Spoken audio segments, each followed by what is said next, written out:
Everyone in the office assumed I was my hot, powerful CEO's secret boyfriend. They watched me carry her bags, handle her crises, and endure her boyfriend's arrogance, whispering about our supposed office romance. But they were wrong. I wasn't her lover, I was her financier. I was a broke computer science student who had poured every cent of my debt-ridden life into her failing startup. While she played the role of the self-made icon, I was the one drowning in interest. They thought I was living a dream, but I was actually trapped in a nightmare, and it was time for them to learn the truth. Ethan, coffee. Black. 2 sugars. And fix the spreadsheet for the presentation I needed in 10 minutes, Chloe commanded without looking up from her phone. I hurried to the kitchenette, my muscles aching from the morning construction shift. I'm on it, Chloe.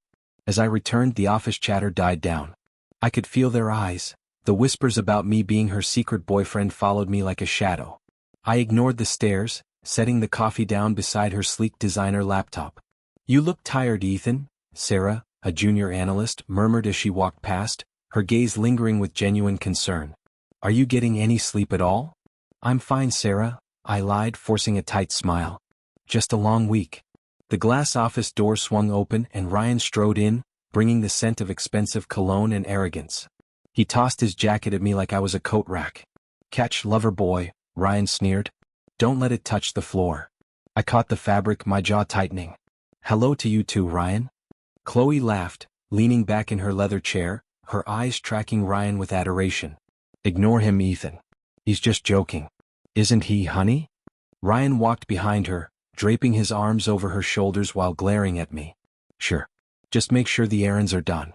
We have a dinner reservation at 8, and I don't want you cluttering up the office when we leave. I have the report nearly finished, I said, retreating to my desk. My screen was a blur of numbers. Every digit reminded me of the debt I had personally guaranteed to launch this firm. Chloe was the face of the brand, the self-made CEO on every magazine cover, while I was the ghost who kept her bankruptcy a secret. Ethan. Chloe's voice cut through the room, sharp as a blade. I walked back in. Ryan was busy scrolling through his phone, looking utterly bored. There's a problem, Chloe said, her voice dropping to a serious tone. We have a cash flow issue for the upcoming campaign. I need you to handle it. Handle it? The last loan application was rejected. I reminded her, feeling a cold knot form in my stomach. Then find another way, she snapped, pointing at a stack of forms. My reputation is on the line. I need $50,000 by Monday. Take out a personal loan. Chloe, I'm already drowning, I said, my voice barely above a whisper. I'm a student. I'm working construction just to eat. I can't take on more debt. She stood up, her expression turning icy. You want to be part of this success, don't you? If this company fails, you lose your investment too. Don't be a coward now. Ryan chuckled, spinning his watch on his wrist. You heard her, Ethan. Fix it. That's what you're paid for, isn't it? I looked at the forms, then at her. My chest felt heavy, the weight of a million lies pressing down. I was the golden cage holding everything together while they spent the gold. Fine, I whispered. I'll do it. You look like a man walking to his own funeral, Ethan, Marcus said, gesturing toward the chair in his cluttered office. My mentor had seen me through my worst semesters, but he had never seen me this hollowed out. It's worse than that, Marcus, I replied, dropping my bag. Chloe wants another $50,000 in my name. She says it's a company emergency. If I don't sign, she claims the whole firm goes under. Marcus slammed his hand on the desk, the sound echoing in the small room. Listen to yourself. She is using you as a human shield against her own incompetence. You aren't an assistant, you're a fall guy. I thought I was helping her build something, I muttered, rubbing my eyes. You're funding her lifestyle while burying your own future, Marcus insisted, leaning forward. Walk away, Ethan. Before you end up in court for debts you didn't even spend. I left Marcus's office with a heavy heart, his warnings ringing in my ears. I returned to the office late, hoping to finish the paperwork in peace, but the lights were still on. As I approached the door, I heard laughter spilling out into the hallway. Did he really sign it? Ryan's voice boomed, followed by the clinking of expensive glass. Of course, Chloe laughed, a sound that no longer felt sweet to me. Ethan is so desperate to be part of the team that he'll do anything. The $50,000 is already transferred into the travel fund for our trip to Bali. And if the bank comes asking? Ryan asked. That's why Ethan's name is on the loan, not ours, Chloe replied coldly. If things get tight, we just pull the records showing he handled all the transfers. We claim he embezzled the funds to cover his own failed investments. The boy is practically begging for a prison sentence. I stood frozen in the dark, the air in my lungs turning to ice. They weren't just exploiting me, they were planning to destroy me. Every ounce of loyalty I had harbored for 2 years evaporated in a single heartbeat. The betrayal was so sharp, so calculated, that my hands began to tremble with pure, white-hot rage. I didn't storm in. I didn't scream. Instead, I quietly turned around and walked back to my desk, my mind clearing for the first time in months. I pulled out my laptop and began copying every email, every forged signature, and every illegal directive Chloe had sent me. "I'm done being the victim," I whispered to the empty office. I started a new folder labeling it Insurance. I meticulously documented every single transaction, every lie, and every secret order. If they wanted a fall guy, they had chosen the wrong person. I was a computer science student, and I knew exactly how to track every digital footprint they had left behind. They thought they had trapped me in a cage, but they had actually handed me the keys to their destruction. Tomorrow the game would change. My time as their servant was over. "Ethan, be a dear and print these for my parents," Chloe said, tossing a stack of files onto my desk. "They're visiting today to discuss our expansion. Make sure the office looks perfect." I bowed my head, keeping my voice soft. "Of course, Chloe. I'll make sure everything is ready for Mr. and Mrs. Vance." "Don't screw it up," Ryan added, leaning against the doorframe while checking his phone. "They think we're geniuses. Keep it that way." "I understand," I replied, forcing a polite nod. Once they were occupied with their own schemes, I pulled out my phone. I had been covertly running a background audit on our primary accounts, discovering massive gaps hidden behind complex shell entities. When the Vances arrived, I acted the part of the nervous, helpful assistant, hovering near the conversation to catch every detail. "Chloe, darling, the returns are simply magnificent," Mrs. Vance beamed, gripping her designer handbag. "We've worked hard, Mother," Chloe smiled, her tone smooth and practiced. "Ethan, get us more champagne," Mr. Vance commanded, not even bothering to look at me. "Right away, sir," I said, retreating to the kitchen. Ryan followed me, thinking the room was empty. He didn't notice me slip my phone into my breast pocket, record button already active. "The old man is buying it, hook, line, and sinker," Ryan whispered, laughing quietly. "He thinks the money is in stocks, not our private offshore account." "It's easy," I replied, playing along. "How long until we shift the rest of the funds?" Ryan chuckled, his guard completely down. 2 weeks, maybe 3. Once we clear the liability through Ethan's last loan, we're golden. He's already signed half the paperwork. He's such a pathetic tool. "It's genius, Ryan," I murmured, my heart hammering against my ribs. "I know," he bragged. "The best part is that when the SEC knocks, he's the one holding the bag, not us." I moved away quickly, my hands shaking. I stepped into the break room and suddenly Sarah was there, her expression unreadable. She grabbed my arm, pulling me into the shadows. "I heard that," she whispered, her voice sharp. "You're recording them, aren't you?" I stiffened, ready to deny everything. "I don't know what you mean." "Stop," she hissed. "I've seen the transaction logs, Ethan. I know Chloe is framing you. You're trying to set a trap." "Why do you care?" I asked, my defenses flaring. "Because I hate seeing good people destroyed by vultures," Sarah said, stepping closer. "I have access to the server logs Chloe thinks are deleted. You need them to complete your case." "Why help me?" "Let's just say I've been waiting for someone to finally fight back," she replied. Before I could answer, Chloe walked in. She shoved a thick document toward me. "Ethan, stop chatting with Sarah and sign this." "What is it?" I asked, already knowing the answer. "It's just an indemnity agreement," she said, her smile not reaching her eyes. "Standard procedure for the new loans. It protects the company from liability. Sign it now or you're off the team." I looked at the paper, then at Chloe. My stomach twisted. If I signed it, I was legally finished. If I refused, I tipped my hand too early. "I need to review the terms, Chloe," I stated firmly. "Sign it," she barked, her patience fracturing. "Or you're done today." I looked at Sarah, then back at the document. "Fine," I said, picking up the pen. "I'll sign." I had to play the part a little longer. The trap was almost set, and I wasn't going to miss my chance for justice now. "The camera is live in 30 seconds, Ethan. Have you finalized the documents?" Chloe asked, adjusting her blazer in the vanity mirror. "Everything is ready," I replied, standing by the console. My palms were damp, but my focus was razor sharp. Ryan walked over, grinning. "Make sure you don't mess up the transitions." This is the biggest reveal of our careers. I wouldn't dream of it, Ryan, I said, my voice steady. The red light on the camera flickered to life. Chloe stepped into the frame, her face instantly transforming into the polished, confident CEO millions adored. Welcome everyone, she beamed into the lens. Today we celebrate unprecedented growth.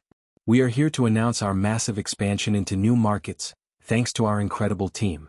And none of this would be possible without your vision, Chloe, I added, stepping closer to the main projector control panel. Indeed, she laughed. Ethan, hand me the final contract for the expansion. Let's show the world that we are just getting started. Actually, Chloe, I said, my voice projecting clearly into the microphone, I think the world should see exactly how this growth was funded. I slammed the enter key on my laptop. Suddenly, the massive projector screen behind us shifted. Instead of a growth chart, it displayed a scrolling real-time feed of our company's internal bank statements, offshore accounts, and the forged loan documents. What are you doing? Chloe hissed, her smile vanishing. Cut the feed. Ethan, shut it off right now. I don't think so, I said, pulling up the audio file I had recorded in the kitchen. Ryan's voice filled the room, amplified for the 150,000 viewers watching the live stream. The best part is that when the SEC knocks, he's the one holding the bag, not us. The silence in the office was deafening. I looked at the chat window on my monitor. It was moving so fast it was a blur of outrage. Is this a joke? Ryan shouted, lunging toward me. Delete it. The stream is already saved on a dozen servers, Ryan, I said, sidestepping him.